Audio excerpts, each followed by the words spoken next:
Now, the question here is, ano negosyo niya? Ba't ganyan siya lumaki? Ha? Ano negosyo niya? Meron siyang isang holding company, yung SM Prime Holdings. Ayan. Under that, merong SM. Marami konti. Ang dami. Ngayon, ang pinatatayo niya sa Cebu, the biggest mall in the whole Asia. Tatalunin ng MOA. He never stops. Merong BDO. Marami konti. Oh, meron pa siyang SM Development Corporation. Marami konti. Dami. Meron pa siyang retailing, yung Watson. Oh, dami. Meron pa siyang, alam niyo yung bonus? Ang dami. Kanya yan eh. Oh. Ano negosyo niya? Bilog-bilog. May isa pa. Yung Lusutan. Negosyo nito ano? Ha? Meron siyang Asia Brewery. Marami konti. Fortune Tobacco. Ano pa? PNB. Kanya yan. PAL. Kanya yan. Ano pa? Allied Bank. Kanya rin yan. Eton. Kanya rin. La Condena. Kanya rin. Pinakyaw na ho. At marami pang iba. Century Park Hotel. Kanya pa yan. Oh, ano negosyo? Bilog-bilog. Yung Ayala. Oh, ano negosyo nito? May BPI. Marami din. Globe, kanila yan eh. Marami rin. Ayala Life, kanila rin. Ayala Malls, kanila rin. Ayala Street na, kanila.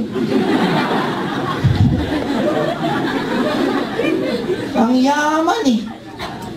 Ano negosyo? Meron pa isa. Ikaw to. Magre-recruit ka. Pararamihin mo.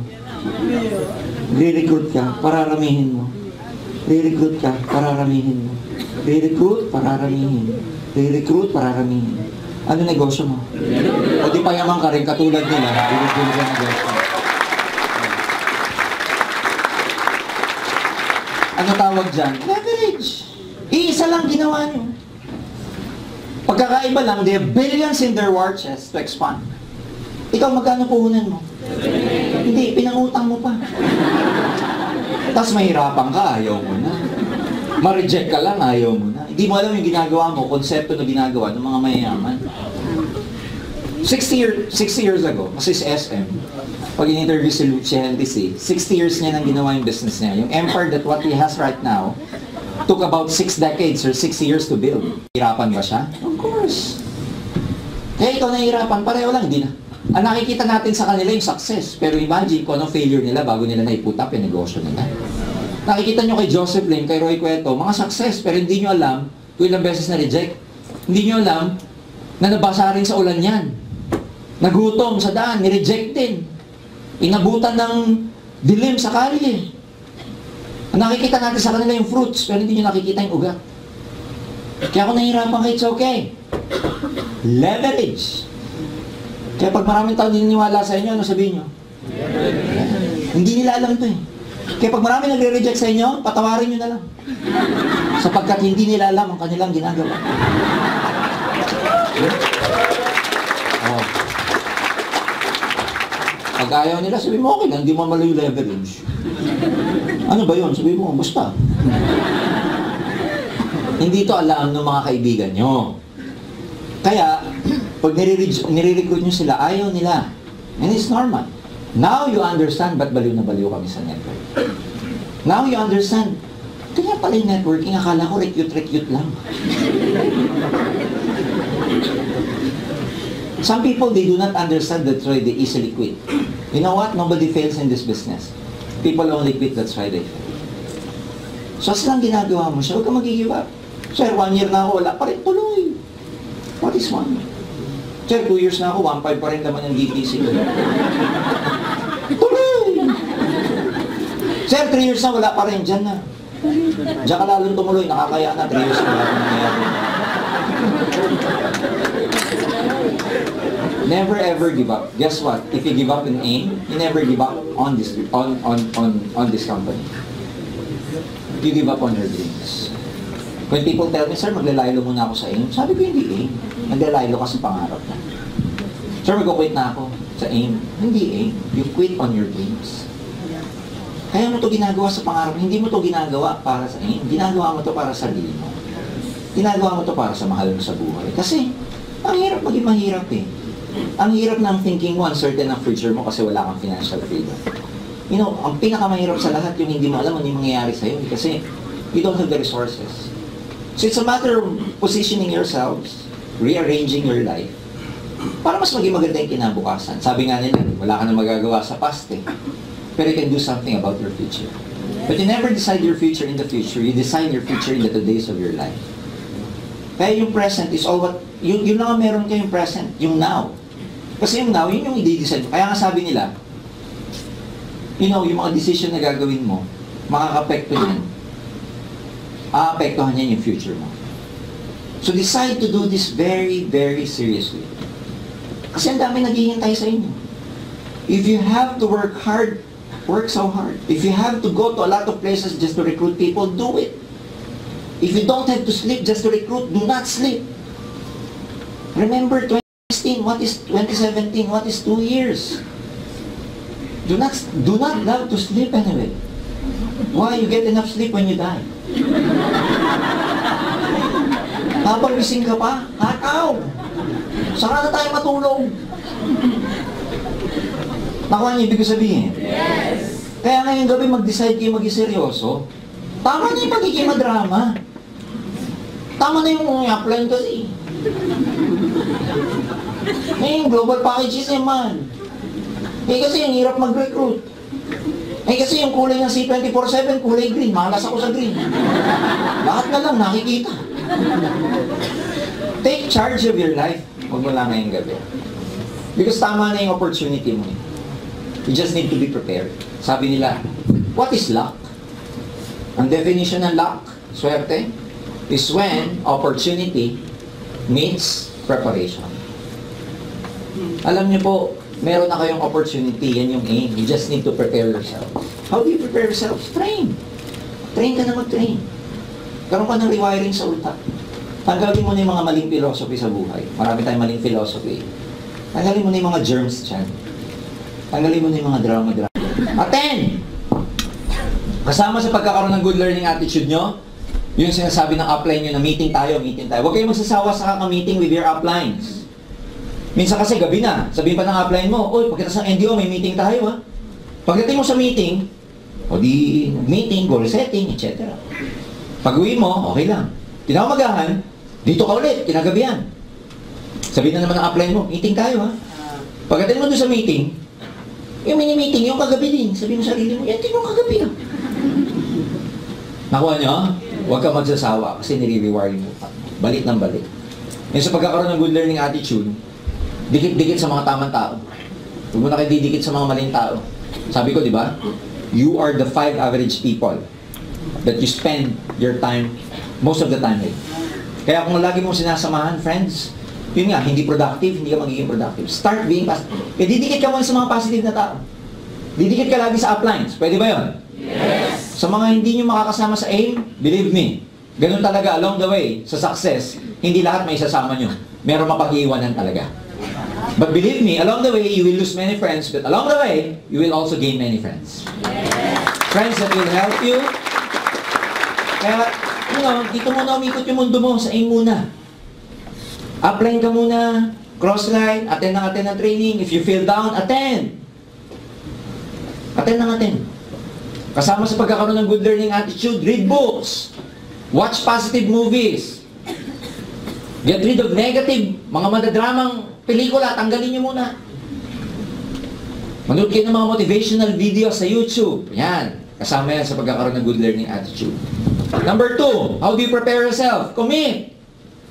Commitment. Ang commitment, ano ibig sabihin?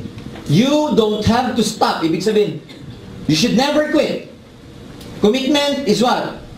You never quit until you become successful. You never stop when you are tired. You stop when you're done. You stop when you are successful already. Never quit. Do this business as if your life depends on this business. Gawin mo siya na parang buhay mo nakataya. Burn your bridges. Wala ka nang babalikan. Ito na yun. And wala ka dapat ibang exit, kundi success lang. That's the reason why maraming nagiging successful dito kahit na humble ang beginning. People like, minsan magugulat ka. Bakit mas maraming nagiging successful na non-professional kesa sa professional dito? You know the reason? The answer? Commitment. Kasi yung professional, mahirapan, magkukwit kasi alam niya meron siyang fallback eh. Alam niya may babalikan siya eh. Alam niya may matino siyang trabaho eh. Alam niya sumusweldo siya eh.